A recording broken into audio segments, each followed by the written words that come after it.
Hello friends, દેવાંશુસ કિચનમાં મિત્રો હું આપનું સ્વાગત કરું છું।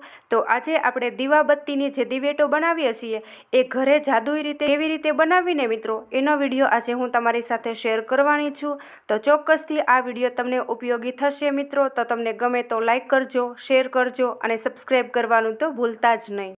તો મિત્રો હાલ અત્યારે જ નવરાત્રિના તહેવારો ચાલી રહ્યા છે અને નવરાત્રિના તહેવારની અંદર આપણે દિવેટોની ખૂબ જ જરૂર પડતી હોય છે।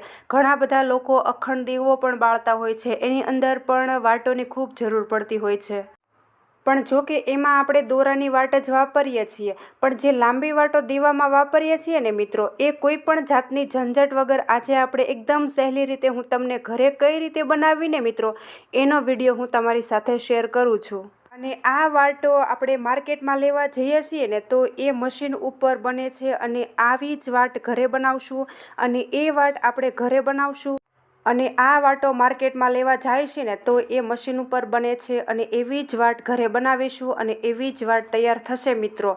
તો મશીન વગર જ એમ કે માર્કેટ જેવી જ, અને માર્કેટમાં લેવા જઈએ છીએ ને તો કેટલી મોંઘી મળતી હોય છે। જો કે આપણા સૌરાષ્ટ્રમાં તો વાટો ઘરે જ બનાવે છે, પણ જે લોકોને સાવ દિવેટો બનાવતા આવડતું જ નથી ને મિત્રો, એના માટે આ બેસ્ટ આઈડિયા છે।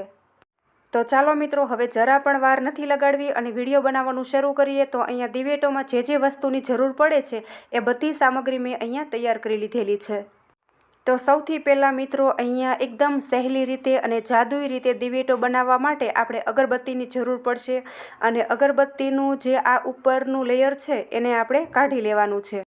અને જો અહીંયા તમારે અગરબત્તી ન વાપરવી હોય તો તમારા ઘરમાં આ રીતની પતલી સળી હોય અથવા તો જે આપણે દિવાળીમાં ફૂલઝડીનો ઉપયોગ કરીએ ને એનો જે તાર આવે ને એ પણ તમે ઉપયોગ કરી શકો છો, પણ એ બધું અત્યારે ઇન્સ્ટન્ટલી મળતું નથી। તો આ રીતના આપણા ઘરમાં અગરબત્તી હોય ને તો આ રીતે એનું ઉપરનું લેયરને રિમૂવ કરી અને આપણે એનાથી જ દિવેટો બનાવીશું।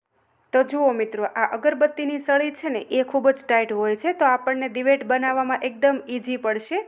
અને હવે મેં આ સળીને પાણીથી સરસ ધોઈ લીધેલી છે, જેથી કરીને આપણે જે મસાલો હોય એનાથી આપણી દિવેટ કાળી ન પડી જાય। તો દિવેટો બનાવવા માટે મિત્રો આપણે એક જ અગરબત્તીની જરૂર પડશે, તો બાકીનું આપણે સાઈડમાં કરી લેશું અને મસાલો રિમૂવ કરેલી જે સળી છે એને પાટલી ઉપર લઈ લેશું।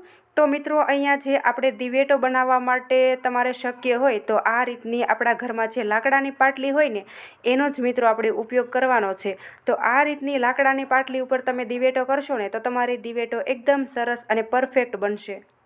તો મિત્રો સૌથી સરળ અને એકદમ ઇઝી રીતે દીવાબત્તીની દિવેટો બનાવવા માટે સૌથી પહેલાં અહીંયા આપણે કોટન લઈ લેશું અને કોટન આપણે જેવડી વ્હાઈટ બનાવવી હોય ને એ પ્રમાણે લઈ લેવાનું છે। ત્યાર પછી આ રીતે આપણે હાથની મદદથી એને સરસ રીતે છૂટું પાડી દઈશું અને ફેલાવી દેવાનું છે। તો અહીંયા તમારે જેટલી મોટી વાટ બનાવવી હોય એ પ્રમાણે તમારે જે આ વાટ કોટન છે એને આપણે આ રીતે લાંબુ કરી દેવાનું છે।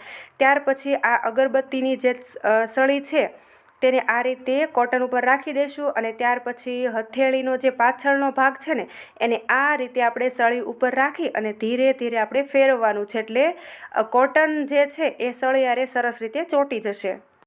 તો મિત્રો તમે આ રીતે દિવેટો બનાવશો ને તો તમારી બધી દિવેટો એક સરખી થશે, જરા પણ જાડી પતલી નહીં થાય।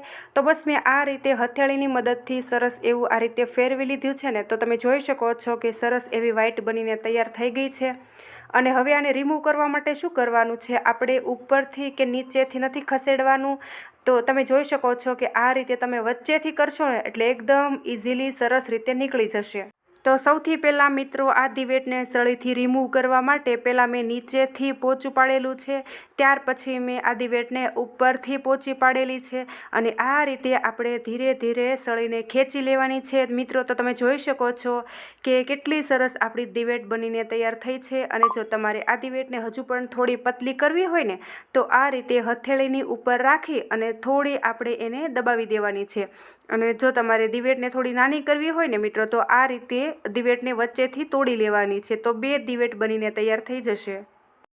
તો મિત્રો આ વિડીયો જોયા પછી ઘણા બધાને એવું થશે કે આ તો ખૂબ જ ઝંઝટવાળું કામ છે। જી નહીં, બિલકુલ નહીં। જે બિગનર છે ને એના માટે આ બેસ્ટ ઓપ્શન છે। ખાસ કરીને મને પણ આ આઈડિયા ખૂબ જ પસંદ આવ્યો છે, કારણ કે તમે આ રીતે સળી ઉપર કોટન રાખીને દિવેટ બનાવશો ને તો એક સાથે 4 દિવેટો બનીને તૈયાર થઈ જશે અને બધી વાઈટ તમારી એકદમ સરસ રીતે સેમ જ બનશે, ન તો જાડી બનશે કે ન તો પતલી બનશે। તો અહીંયા મારે તમને વિડીયોમાં પ્રોપર બતાવવાનું છે ને, એટલા માટે હું તમને એકદમ ધીરે ધીરે અને શાંતિથી પ્રોપર રીતે બતાવું છું. હવે તમે આ જ વસ્તુ ઘરે કરતા હોય ને તો તમે ફટાફટ પણ કરી શકો છો. તમે 5 મિનિટમાં 100 દિવેટો બનાવીને તૈયાર કરી શકો છો ઇન્સ્ટન્ટલી અને ફટાફટ. તો મિત્રો તમારે એકસાથે 4 દિવેટો બનાવવી હોય ને તો તમારે આખી સળીની ઉપર કોટનને લપેટી દેવાનું છે. અને પછી મેં તમને કીધું એમ રિમૂવ કરવા માટે સૌથી પહેલાં આપણે જે ઉપરનો છેડો અને નીચેનો છેડો છે એને આપણે થોડો પોચો પાડી દઈશું અને વચ્ચેથી આપણે ખેંચી અને ઉપર લઈ જઈશું ને એટલે આપણી દિવેટ સરસ રીતે આ સળીથી રિમૂવ થઈ જશે. તો મિત્રો તમે જોઈ શકો છો કે કેટલી સરસ આપણી દિવેટ બનીને તૈયાર થઈ ગઈ છે. તો મિત્રો તમને આ આઈડિયા પસંદ આવ્યો હોય ને તો તમારા ગ્રુપમાં શેર કરવાનું બિલકુલ નહીં ભૂલતા. તો મિત્રો હવે હું તમને એકસાથે 4 દિવેટો બનાવવાનો આઈડિયા પણ શેર કરી દઉં. તો અહીંયા સૌથી પહેલાં આપણે કોટન લઈ લઈશું અને કોટનને આ રીતે સરસ રીતે હાથની મદદથી ફેલાવી દેવાનું છે, મતલબ કે આપણે લાંબો પટ્ટો કરી લઈશું. હવે આ કોટનનો પટ્ટો આપણે જેટલી લંબાઈ સળીની હોય એ પ્રમાણે જ કરવાનો છે.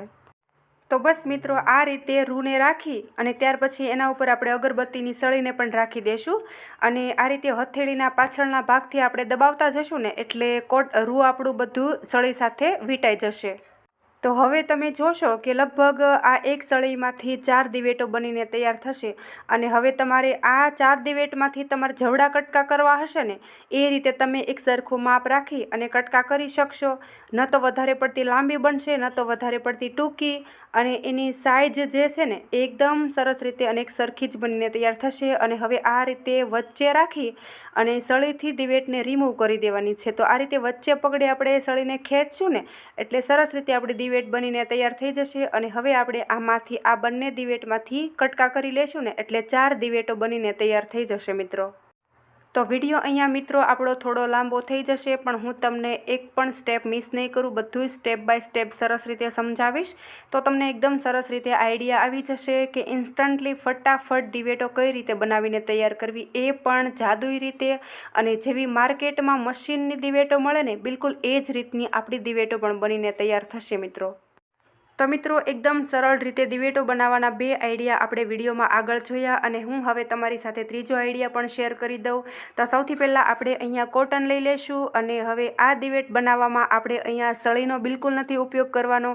આપણે એમનામ હથેળીની અંદર જ આ દિવેટને બનાવવાની છે. તો હવે આ રીતે હથેળીની અંદર રૂ રાખી આ રીતે આપણે વણી લેવાનું છે. તો તમે જોઈ શકો છો કે હથેળીની અંદર જે દિવેટ બનાવેલી છે ને એ થોડી ક્યાંકથી પતલી થઈ છે અને ક્યાંક જાડી થઈ છે એવી આ દિવેટ બનેલી છે. અને જે સળીથી દિવેટ બનાવેલી છે ને એ બધી એક સરખી દિવેટ બનીને તૈયાર થઈ છે. પણ મને આ સળીવાળો આઈડિયા ખૂબ જ પસંદ આવ્યો છે. તમને કયો આઈડિયા પસંદ આવ્યો છે ને એ મને કમેન્ટ બોક્સમાં જરૂરથી કહેજો. તો હવે આડી દિવેટ મિત્રો બધા ઘરમાં ઇઝીલી બનાવી લેતા હોય છે, પણ તમે જે ઊભી વાઈટ કહો છો ને એમાં બધાને પ્રોબ્લેમ આવતો હોય છે. તો આજે આપણે એક સાથે ઊભી 10 દિવેટ કેવી રીતે બનાવીને મિત્રો એ એકદમ માર્કેટમાં મળે એવી અને મશીનમાં જેવી રીતે બને ને મિત્રો એવી જ દિવેટ આજે આપણે એક સાથે 10 બનાવીને તૈયાર કરશું મિત્રો. તો વિડીયોને તમે પૂરેપૂરો જોઈ લેજો. તો એક સાથે 10 ઊભી દિવેટો બનાવવા માટે અહીંયા મેં રૂ લીધેલું છે અને રૂને આપણે આ રીતે સરસ રીતે રોલ વાળી દેશું. ત્યાર પછી અહીંયા મેં દૂધ લીધેલું છે અને આ રીતે આંગળીના ટેરવા ઉપર થોડું દૂધ લગાવી અને થોડા અંતરે આ રીતે આપણે વણી લેવાનું છે. તો તમે આ રીતે જ્યારે પણ ઊભી દિવેટ બનાવો ને ત્યારે એની અંદર આપણે દૂધનો જ ઉપયોગ કરવાનો છે. તમે આ રીતે દૂધથી દિવેટ બનાવશો ને તો એની જ્યોત એકદમ મજબૂત બનીને તૈયાર થશે અને તમારો દીવો લાંબો ટાઈમ ટકી રહેશે. તો તમે જોઈ શકો છો કે આપણે જેવા માતાજીના નાગલા બનાવીએ ને બિલકુલ એ રીતનું મેં બનાવીને તૈયાર અહીંયા કરી લીધેલું છે. તો મિત્રો તમે જોઈ શકો છો કે આ જે રોલ હતો એમાંથી મેં આ રીતે જેવા માતાજીના નાગલા બનાવે ને બિલકુલ એ રીતે મેં બનાવી લીધેલું છે.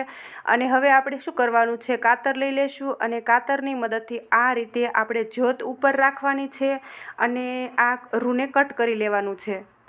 તો મિત્રો જેને બિલકુલ ફૂલ વ્હાઈટ બનાવતા નથી આવડતું ને એના માટે આ બેસ્ટ આઈડિયા છે. હવે શું કરવાનું છે મિત્રો, અહીંયા આપણે ટેરવા ઉપર થોડું દૂધ લઈ લેશું અને જે આ જ્યોત છે ને એને આપણે થોડી આ રીતે ટાઈટ કરી દઈશું. તમે જોઈ શકો છો કે કોઈ પણ ઝંઝટ વગર એકદમ સરસ રીતે માર્કેટમાં મળે ને બિલકુલ એવી જ વ્હાઈટ આપણે ઘરે તૈયાર કરી છે. તો મિત્રો તમે ઘણી વખત માર્કેટમાં જોયું હશે કે દિવેટોની જે જ્યોત છે ને એ કલરફુલ હોય છે. તો તમારે પણ આ રીતે કલરફુલ જ્યોત બનાવવી હોય ને તો તમે અહીંયા દૂધ અને કંકુ થોડું મિક્સ કરી દેશો ને એટલે એની જ્યોત સરસ એવી કલરફુલ બની જશે અને એનો લુક પણ સરસ એવો આવશે. તો તમે આ રીતે માર્કેટમાં મળે એવી મશીન જેવી જ ઘરે દિવેટો બનાવીને તૈયાર કરી શકો છો. મિત્રો આશા રાખું છું કે તમને આ બંને આઈડિયા ખૂબ જ પસંદ આવ્યા હશે. અને હવે હું તમને ત્રીજો આઈડિયા પણ અહીંયા બતાવી દઉં. તો હવે મિત્રો અહીંયા આપણે કોઈ પણ વસ્તુનો ઉપયોગ કર્યા વગર હાથની મદદથી જેવી સૌરાષ્ટ્રમાં દિવેટ બનાવે ને બિલકુલ એવી જ દિવેટ આજે આપણે હાથની મદદથી બનાવવાની છે. તો સૌથી પહેલાં આપણે જેવી માતાજીની ચૂંદડી કરે ને બિલકુલ એ રીતે રૂને થોડું આપણે ફેલાવી દેવાનું છે. ત્યાર પછી આપણે એની અંદર થોડું રૂ મૂકી દઈશું અને દૂધ ટેરવા ઉપર લઈ લેશું અને આ રીતે બધું રૂને ભેગું કરી અને આપણે સમોસા જેમ બનાવીએ ને બિલકુલ એ રીતે આપણે પેક કરી દઈશું અને ટેરવા ઉપર દૂધ લઈ આ રીતે આપણે જ્યોત બનાવી લેવાની છે. તમે જોઈ શકો છો કે કેટલી મસ્ત મજાની આપણી દિવેટ બનીને તૈયાર થઈ ગઈ છે. તો મિત્રો તમે જોઈ શકો છો કે અહીંયા મેં બધી દિવેટો બનાવીને તૈયાર કરી લીધેલી છે અને અહીંયા જે આપણે સળીની મદદથી આડી દિવેટ બનાવી છે ને એ પણ લઈ લીધેલી છે. અને હવે આ દિવેટને આપણે કોઈ પણ એક સારો અને ચોખ્ખો જે ડબ્બો હોય ને એની અંદર આ રીતે આપણે રાખી દેવાની છે. અને જ્યારે પણ આપણે દિવેટોની જરૂર પડે તો થોડું ઘી ઉમેરી દિવેટોને પલાળી આપણે ઉપયોગ કરી શકાય છે. જ્યારે પણ તમે આ રીતે વધારે દિવેટો બનાવો ત્યારે એને 1 થી 2 દિવસ એને તડકામાં સૂકવી દેવાની છે જેથી કરીને આપણે જે દૂધનો ઉપયોગ કર્યો હોય ને એ સરસ રીતે સુકાઈ જાય. તો મિત્રો આશા રાખું છું કે તમને મારો આજનો આ વિડીયો ખૂબ જ પસંદ આવ્યો હશે અને પસંદ આવ્યો હોય ને તો તમારા ગ્રુપમાં શેર કરવાનું બિલકુલ નહીં ભૂલતા. ફરી મળીશું નવા વિડીયોમાં. ત્યાં સુધી બાય બાય.